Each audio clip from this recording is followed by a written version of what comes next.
নমস্কাৰ শিক্ষক শিক্ষয়িত্ৰীসকল।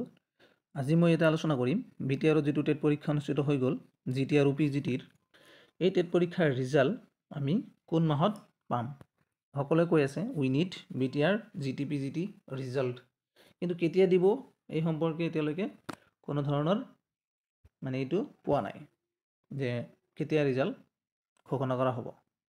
সকলোৱে ৱেইট কৰি আছোঁ। ইয়াৰ পৰিপ্ৰেক্ষিতত বহুতে মোলৈ বা ছ'চিয়েল মিডিয়াত কুৱেশ্যন উত্থাপন কৰিছে যে BT যিটো বাহিৰৰ ডিগ্ৰী BA বা মাষ্টাৰ ডিগ্ৰী কৰিছে, কোনোবাই BEd কৰিছে, এই ডিগ্ৰীবিলাক এলিজিবল হ'বনে নাই, বা সিহঁতে এই নিযুক্তি প্ৰক্ৰিয়াত অংশগ্ৰহণৰ সুবিধা পাবনে নাই, যিহেতু সিহঁতে অলৰেডি টেট পৰীক্ষাটো দিছে। যোৱাবাৰ যিটো LP UPৰ যিটো ৰিক্ৰুটমেণ্ট প্ৰক্ৰিয়া হৈ গ'ল, তাতে ODL যিটো BEd বা DLEd আছিল সেইবিলাকক সিহঁতে এলিজিবল কৰা নাছিল। এটা নটিচ পাব্লিছ হৈছিল, মই আপোনালোকক দেখুৱাই আছোঁ নটিচটো। এইটো নটিচটো পাব্লিছ হৈছিল।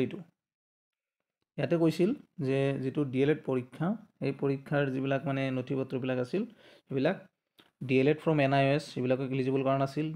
DLEd ফ্ৰম ODL বা আউটছাইড DLEd যিবিলাক বা ODLৰ মোডত আছিল সেইবিলাক এলিজিবল নাছিল। কিন্তু এটা পইণ্ট উল্লেখ কৰিছিল ইয়াতে যে BEd from outside BA degree from outside state of the state are not considered while preparing the merit list. Merit listত কোনো ধৰণৰ আউটছাইডৰ BEd ইয়াতে প্ৰিপেয়াৰ কৰা হোৱা নাছিল।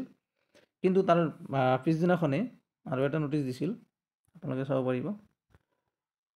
শুধৰণি হিচাপে এই নটিচটো দিছিল যে please read as BEd ODL outside state in place of BEd outside state.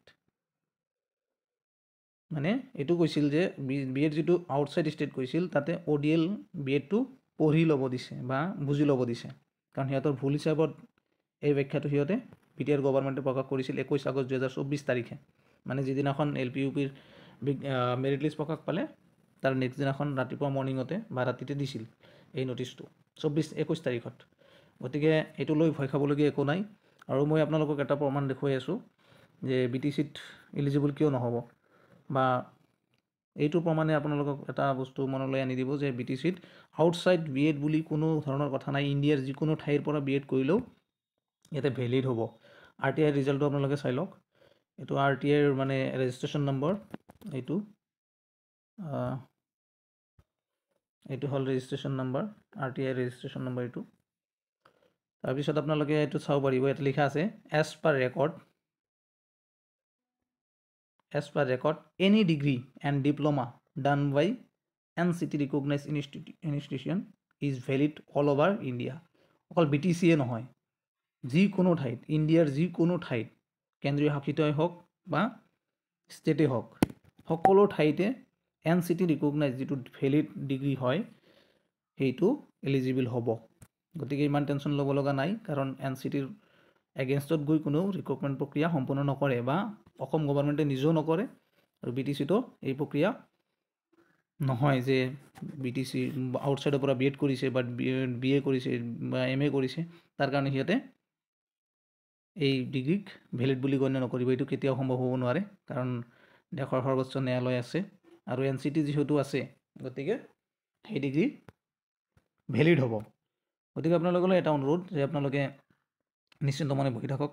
Result প্ৰক্ৰিয়া অলৰেডি সম্পূৰ্ণ হৈছে, কাৰণ এটা কেছ BTCত লাগিছে যিটো হ'ল ৰিজাৰ্ভেশ্যনৰ ওপৰত। সেই কেছটোৰ কাৰণে এতিয়ালৈকে মেৰিট লিষ্ট বা ৰিজাল্টটো পাব্লিছ হোৱা নাই। গতিকে 2 এদিনতো হৈ যাব, আপোনালোকে আশা ৰাখক। যিহেতু হাইকোৰ্টৰ কেছ, গতিকে কেছৰ প্ৰক্ৰিয়াটো সম্পূৰ্ণ হোৱাৰ লগে লগে আপোনালোকে ৰিজাল্ট পাই যাব। আপোনালোকে এই RTIৰ নটিচটো আপোনালোকে চাই ল'ব। এজ পাৰ কিউৰি তাতে RTIৰ অনলাইনৰ যিটো ৰিজাল্ট তাতে ওলাইছে, আৰু এটা নটিচ অলৰেডি দি থৈছে BEd ODLৰ আউটছাইডৰ ঠাইত ODLটো পঢ়িব দিছে, গতিকে বা বুজি ল'ব দিছে। গতিকে মেৰিট লিষ্টত লৈ কোনো টেনশ্যন নাই। আউটছাইডে কৰক বা ইণ্ডিয়াৰ ভিতৰতে কৰিলে হ'ল, যিকোনো ঠাইত য'ত আমাৰ সুবিধা হ'ব বা আমাৰ ৰাইজৰ সুবিধা হ'ব তাতে সিহঁতে BEdটো কৰিব। শুধৰণিটো এনেকৈ দিছিল, আপোনালোকে একবাৰ চাই ল'ব। 21 আগষ্ট 2024 তাৰিখে, কোনো ধৰণৰ ফেক নহয়। ৱেবছাইটত গৈ এতিয়াও পাব। আৰু আমাৰ যিটো পোষ্ট আছিল এইটো আছিল 1631টা পোষ্ট GT আৰু PGTৰ মিলাই। গতিকে এটা ভাল খবৰ যে ৰিজাল্ট পাব্লিছ হোৱাৰ লগে লগে আমাৰ BTCত টিচাৰসকলে জব পাই যাব। গতিকে আমি ভাল টিচাৰ আশা কৰিম যে BTCত ভাল যিসকল টিচাৰ আছে সেই টিচাৰসকলক সিহঁতে নিজৰ এৰিয়াত ৰাখিব। নহ'লে আকৌ অসমৰ যিটো GTPGT ৰিজাল্ট, তাতে যদি আকৌ ৰিজাল্টটো আগতে ঘোষণা কৰে বা মেৰিট লিষ্ট প্ৰকাশ কৰে, তেতিয়াহ'লে আমাৰ BTCৰ এই মেধাসম্পন্ন শিক্ষকসকলক আকৌ ইয়াতে ৰাখি দিয়া হ'ব। আৰু যদি মানে অসমত ৰাখি দিয়া হ'ব বা অসমত চাকৰি পালে তাতে গুচি যাব, য'ত ফাৰ্ষ্ট প্ৰিফাৰেঞ্চ পাব তাতে গুচি যাব। গতিকে এইখিনি আছিল আজিৰ ভিডিঅ'টোত। আৰু এনেকুৱা কোনো প্ৰমাণ নাই যে BTCত আউটছাইড বুলি B.Ed বুলি তেওঁলোকক GTPGTত মানে জব বা চাকৰি নিদিয়ে। ঠিক আছে, চাকৰি 100% পাব, টেনশ্যন কৰিব নালাগে। যদি পৰীক্ষা ভাল হৈছে, অলপতে ৰিজাল্ট ওলাই যাব, এইটো ফেব্ৰুৱাৰীৰ লাষ্টলৈকে বা মাৰ্চৰ ফাৰ্ষ্টলৈকে ৰিজাল্ট BTCতো ওলাই যাব, তো আশা ৰাখিছোঁ। গতিকে ইমান টেনশ্যন ল'ব লাগে একো নাই। B.Ed য'তেই কৰিছে বা BA বা MA, বহুতেই কলকাতা ইউনিভাৰ্চিটি, দিল্লী ইউনিভাৰ্চিটি, তাৰপিছত মহাৰাষ্ট্ৰৰ পুনে, তাৰ পৰা বহুতেই ডিগ্ৰীবিলাক কৰিছে। গতিকে একো প্ৰব্লেম নাই, আপোনালোকে বিন্দাছ থাকক। ধন্যবাদ।